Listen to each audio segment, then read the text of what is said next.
Telugu digital media network లో political కేటగిరీలో #1 కేవలం 72 గంటల్లో 1,50,00,000 వ్యూస్ పైగా popular TV network. Chandrababu Naidu గారు,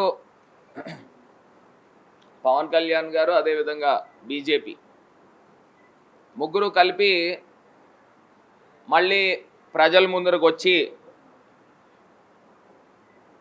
మా యొక్క కూటమికి ఓట్లు వేయండి, మా యొక్క కూటమి 2014లో ఆంధ్ర రాష్ట్ర ప్రజలకి ఏం చేశారు, ఆంధ్ర రాష్ట్ర ప్రజల్ని ఏమన్నా ఉద్ధరించారా, మళ్ళీ 2024లో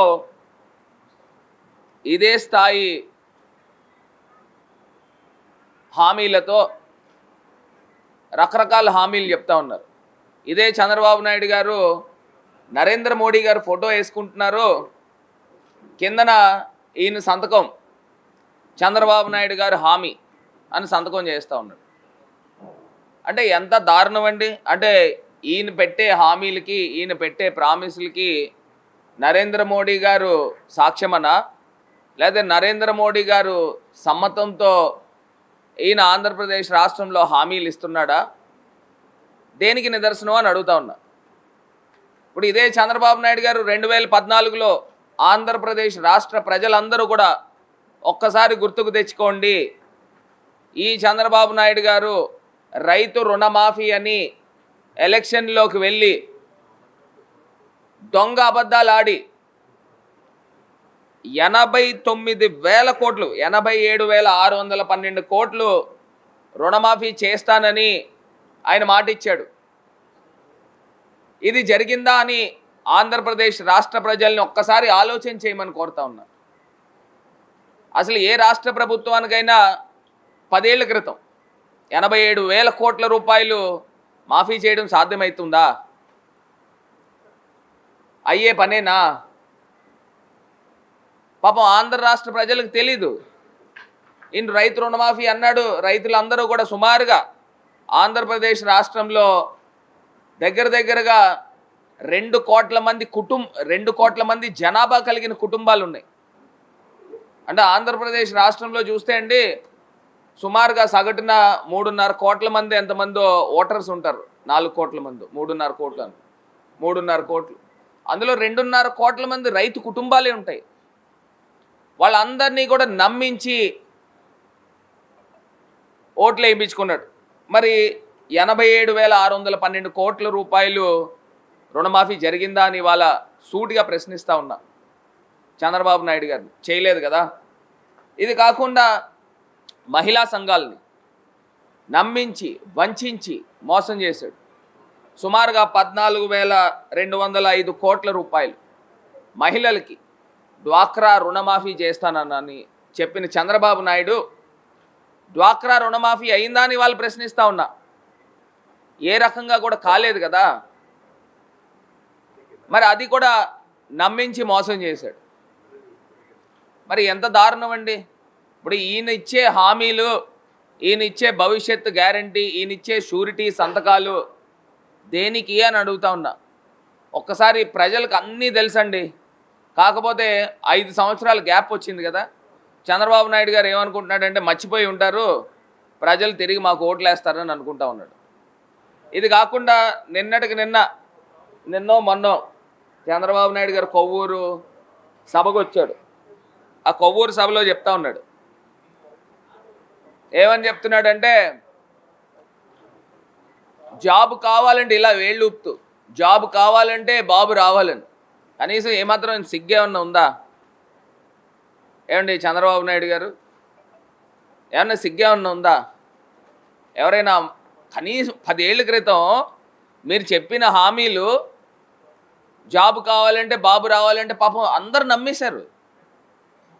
నువ్వేదో మొన్న ఏదో గాలికి రెక్కలో ఏదో చెప్పావు కదా, యువతకు రెక్కలు, ఏమనండి కళలకు రెక్కలు అలాంటివి ఏమన్నా కొత్త ఏమన్నా చెప్తే ఏదన్నా మభ్యపెట్టడానికి ఏదన్నా ఉంటుంది. నేను చెప్తున్నాడు కొవ్వూరు సభలో, నేనే చూశాను. జాబ్ కావాలంటే బాబు రావాలని ఇళ్ళ వేళ్ళు చూపిస్తున్నాడు. అసలు నువ్వు ఎవరికి జాబ్ ఇచ్చావు? ఆంధ్రప్రదేశ్ రాష్ట్రంలో ఎవరికైనా జాబులు ఇచ్చిన సందర్భాలు ఏమన్నా ఉన్నాయా? అది ఇవ్వకపోగా నిన్న మళ్ళీ సేమ్ ఆ డైలాగ్ అంతా రిపీట్ చేస్తూ ఉన్నాడు. ఇది కాకుండా 2014లో ఆడపిల్లలు పుడితే దానికి ఏంటంటే మహాలక్ష్మి కింద పథకం కిందన ప్రతి ఇంటికి కూడా 25,000 రూపాయలు ఇస్తానన్న వ్యక్తి చంద్రబాబు నాయుడు కాదా అని అడుగుతా ఉన్నా. నిజంగా నాకు మీ వయసుకైనా గౌరవం ఇవ్వాలని మా బోటోళ్ళకి ఉంటుంది, కానీ ఇంత పచ్చి అబద్ధాలా, ఇంత దొంగ మాటలా? ఎవరికైనా 25,000 ఎవరికైనా వచ్చిందండి? అండ్ మీడియా మిత్రులు ఎవరికైనా పిల్లలు పుట్టుంటారు కదా, ఆడపిల్లలు పుట్టారా? ఆడపిల్లలు ఎవరికైనా పుట్టుంటారు కదా ఒక్కళ్ళకి. మరి మీడియాలో కూడా పేదరికంలో ఉన్నవాళ్ళు ఉన్నారు. మరి ఆయన 5 సంవత్సరాల హయామంలో ఒక్క ఆడపిల్ల పుడితే ఎవరికైనా 25,000 ఇచ్చారా? కొన్ని వాళ్ళకి ఇలే సరే, పక్కింటోళ్ళో మన ఎదురింటోళ్ళో లేదా ఇంకో ఇంటోళ్ళు ఎవరో ఒకళ్ళు ఉంటారు కదండి. ఉన్న వాళ్ళకి మహాలక్ష్మి పథకం అనేది అసలు మీకు తెలుసండి? ఆ మహాలక్ష్మి అనే పథకం కిందనంట 25,000 ఇస్తానని చెప్పాడంట. మరి ఆ 25,000 ఎవరికి డిపాజిట్ చేశాడో ఒకసారి చంద్రబాబు నాయుడు గారు చెప్పాల్సిందిగా ఈ సందర్భంగా తెలియపరుస్తూ ఉన్నా. ఇది కాకుండా నేను చెప్పాను కదా, జాబ్ కావాలంటే బాబు రావాలని కబూర్లో చెప్పాడని చంద్రబాబు నాయుడు గారు. ఒకవేళ జాబ్ ఇవ్వలేని పక్షంలో ఆంధ్రప్రదేశ్ రాష్ట్రంలో ఉన్న ప్రతి నిరుద్యోగికి 2,000 రూపాయలు నెల నెల నిరుద్యోగ భృతి ఇస్తా అన్నాడు. అంటే ముఖ్యమంత్రిగా 5 సంవత్సరాలు చేశాడు కదండి చంద్రబాబు నాయుడు గారు. 2,000 రూపాయలు అంటే 12 నెలలు ఉంటుంది సంవత్సరానికి, 24,000 అయింది. 5 సంవత్సరాలు ఆయన ముఖ్యమంత్రి కింద చేస్తే 1,40,000 రూపాయలు చేశాడు. చేస్తే ఏంటి, 1,40,000 రూపాయలు ఏ నిరుద్యోగికైనా ఆంధ్రప్రదేశ్ రాష్ట్రంలో 1,40,000 రూపాయలు ఇస్తే నేను వచ్చి తల కిందకు పెట్టి పాదాలు మీద వంగి సారీ చెప్తా. ఎవరికైనా ఒక్కడికి 1,40,000 రూపాయలు, 40 అంటే సుమారుగా 24,000 ఇంటూ 5 అన్న 1,40,000 వస్తుంది. ఎవరికైనా ఒక్కడికైనా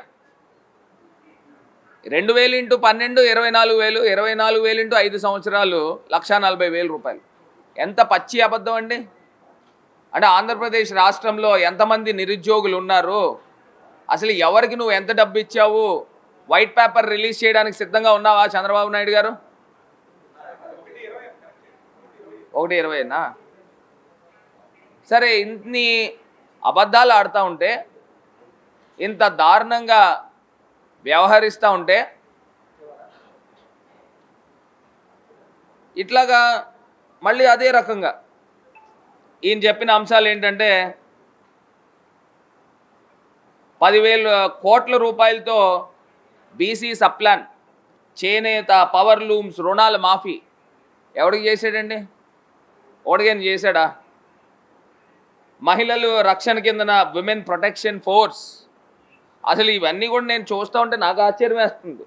ఏంటి మనం ఆంధ్రప్రదేశ్లో ఉన్నామా లేదా ఎక్కడైనా ఉన్నానని ఇన్ని హామీలు చెప్పేటట. విమెన్ పవర్ లూమ్స్కి రుణమాఫీ, మహిళలకు రక్షణ కిందన ఉమెన్ ప్రొటెక్షన్ ఫోర్స్ అంట ఏర్పాటు చేస్తామని చెప్పాడు. మళ్ళీ ఆంధ్రప్రదేశ్ రాష్ట్రాన్ని అంట సింగపూర్ని మించి డెవలప్ చేస్తానని చెప్పాడు. ఆయన మరి సింగపూర్ నుంచి డెవలప్ చేసింది ఏం చేశాడో మరి నాకు తెలియదు. నేనైతే గడిచిన 5 సంవత్సరాల క్రితము ఈనాడు పేపర్లో చూసేవాడిని. అప్పుడు నేను కూడా కొంత ఏదో వ్యాపారం కిందనో దీంట్లో రాజకీయాల్లో కొంచెం తక్కువలో ఉండేవాడిని. అప్పుడు నేను అనుకునేవాడిని, ఒక యూత్ కింద ఉండి ఏమో బహుశా చంద్రబాబు నాయుడు నిజంగా చేసేస్తాడేమో, ఎందుకంటే 2014లో అనుకునేవాడిని. ఈనాడు పేపర్లో మొత్తం పెద్ద పెద్ద ఆకాశాన్ని అంటే టవర్లు చూపించేవారు, అమరావతి ఇలాగ అయిపోద్ది అలాగ అయిపోద్దని. నేను నిజంగా అనుకునేవాడిని ఏమో చాలా గొప్పగా చేసేస్తాడేమో అని. కేవలం ఏంటంటే గ్రాఫిక్స్ చూపించడం. నేను ఆ మధ్యలో ఏదన్నా చిన్న పనికి సచివాలయాలకు అక్కడికి వెళ్ళినప్పుడు, అమరావతి వెళ్ళినప్పుడు బయట కొంత నార్త్ ఈస్ట్కి సంబంధించి ఎవరో మరి ఇండోనేషియానో లేకపోతే మలేషియానో సూట్లు వేసుకుని కనబడుతూ ఉండేవారు. వాళ్ళని అందరినీ కూడా అద్దెకి తెచ్చేవాడు అనుకుంటా. వాళ్ళు సూట్లు వేసుకుని బయట తిరుగుతూ ఉండేవారు. అంటే జనాలకి అందరికీ ఒక రకమైన కలరు. వాళ్ళు బయట తిరిగి ఇలాగ ఎక్కడెక్కడి నుంచో దేశాల నుంచి, చైనా నుంచి వచ్చారు, జపాన్ నుంచి వచ్చారని వాళ్ళు తీరా మోసే ఎక్కడైనా కిరాయికి తెచ్చేవాడేమో మరి మాకే తెలీదు. మరి ఇలాంటి వాళ్ళందరినీ కూడా తీసుకుని వచ్చి ఆంధ్రప్రదేశ్ రాష్ట్రానికి ఏం చేశాడంటే ఏం చేయలే.